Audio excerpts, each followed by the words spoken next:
हमें अच्छी तरह से विचार करना चाहिए। अभी राजीव गांधी विद्युतीकरण योजना के ऊपर हमने बात की।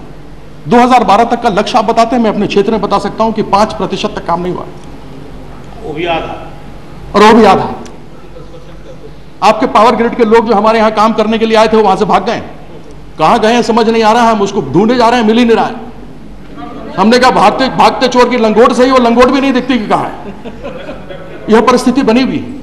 इसलिए केंद्र सरकार की ओर से जब कभी भी योजना लाएं, ठोस लाएं, अच्छी लाएं, और इसका समर्थन मैं जरूर करता हूं, लेकिन कहां तक यह सफल होने में कामयाब होगा यह मुझे समझ में नहीं आता।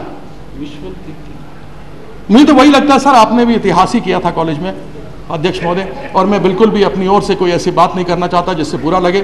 साहब, एक बादशाह के इतिहास में, एक बादशाह के इतिहास में बड़ा नाम हुआ है, सोच उनका बड़ा अच्छा था, सोच विचार के बड़े जबरदस्त थे, उनकी थिंकिंग बहुत अच्छी थी, लेकिन इंप्लीमेंटेशन जो था वो बिल्कुल गड़बड़ था। नाम बता और बहुत जबरदस्त थे उनके। तुगलकाबाद का भी 2.4 करोड़ रुपए में अभी वह भी चल रहा है, रेनोवेशन भी हो रहा है कि उसको वापस खड़ा किया जाए। नाम था मोहम्मद बिन तुगलक।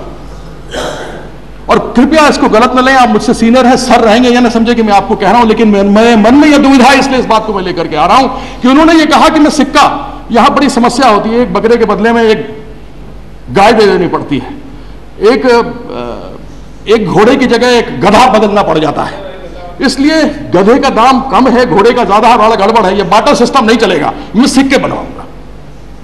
सिक्के तो बना लिए उपाध्यक्ष महोदय, नहीं चमड़े का तो दूसरा बनाया था, एक दिन का राजा बना था, वो सिक्का बना दिया उपाध्यक्ष महोदय, सिक्का तो बना दिया, बहुत ही अच्छी सोच थी, लेकिन तो ना उसका शेप था, ना साइज था, ना उसके ऊपर कोई सील थी। पता लगा कि हर घर में सिक्का बनना शुरू हो गया और मोहम्मद बिन तुगलक का जो खजाना था खत्म हो गया। नॉर्थ वेस्ट फ्रंटियर से बहुत हमलावर आया करते थे, उन्होंने कहा दौलताबाद में हम अपनी राजधानी को ले जाते हैं। क्यों सर, गलत तो नहीं कह रहा? हाँ सर, वही तो, यही तो होता ना, सिर्फ सिक्के चलने लगे, बाकी सब तो खत्म हो गया। नकली नोट हो गया, वो नकली नोट हो गए ना।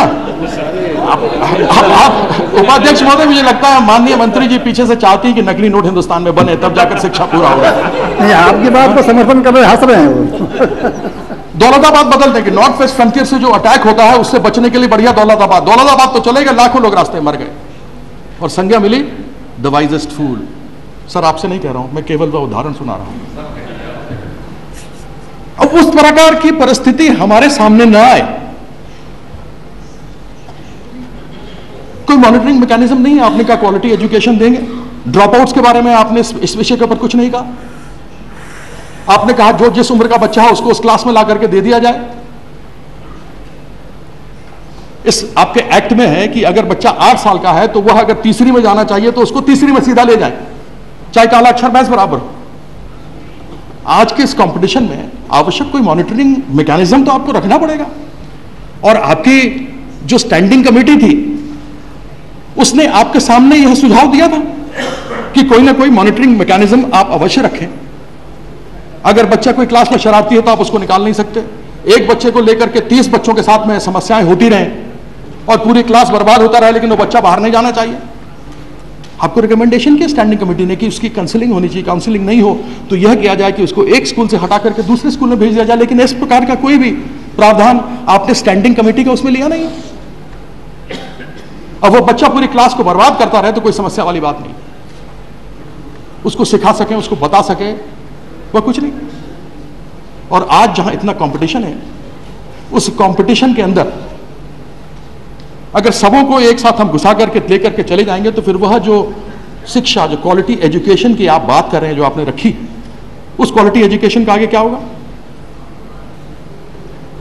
तो यह कुछ ऐसी बातें हैं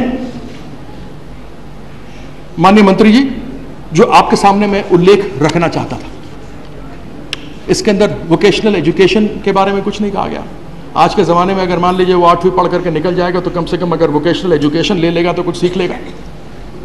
और मैं आपसे यह भी अनुरोध करूंगा, एक्स्ट्रा को करिकुलर एक्टिविटीज स्कूलों के अंदर कराई जाए, शिष्टाचार के पाठ पढ़ाए जाएं, क ख ग घ अलिफ बे पे ते ABCD ये तो सीखेंगे, लेकिन शिष्टाचार के भी इसके अंदर आवश्यक है अभी के जमाने को देखते हुए कि शिष्टाचार, पब्लिक अवेयरनेस, सिविक अवेयरनेस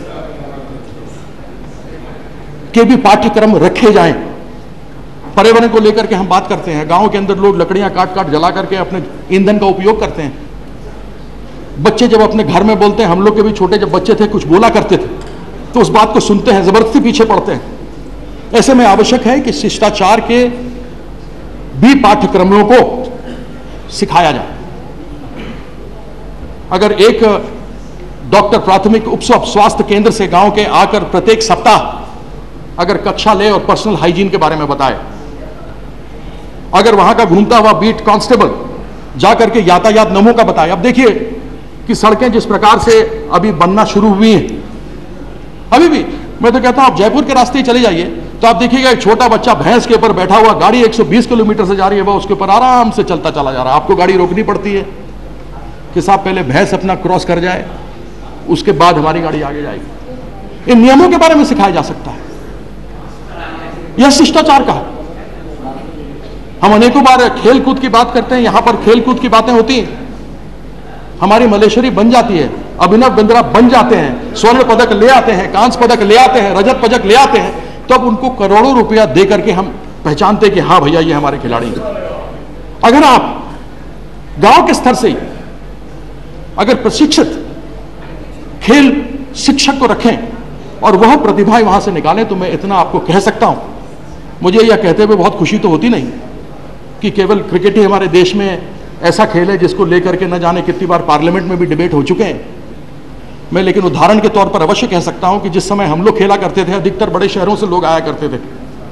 आज क्रिकेट के अंदर, क्योंकि इस खेल ने गांव गांव में जाकर के प्रभावित किया है, लोग टेलीविजन पर देखते हैं और सीखते हैं। आज हमारे पास छोटे छोटे गांव और कस्बों से भी अंतर्राष्ट्रीय क्रिकेट खेलने वाले खिलाड़ी दिख रहे हैं।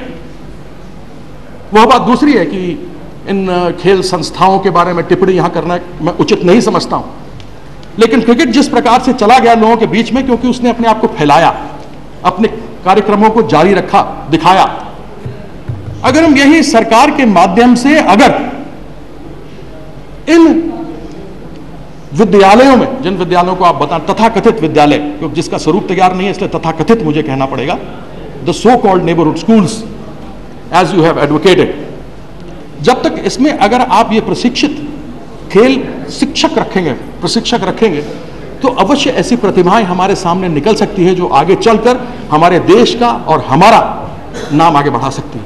इसलिए यह, जब आप एक कंप्लीट क्वालिटी एजुकेशन की बात करते हैं, तो मैं यही कहना चाहूंगा कि यह आधे अधूरे लेजिस्लेशन को सामने लाकर कार्य न किया जाए। यह मेरा एक आपके लिए एक और अलग सुझाव होगा।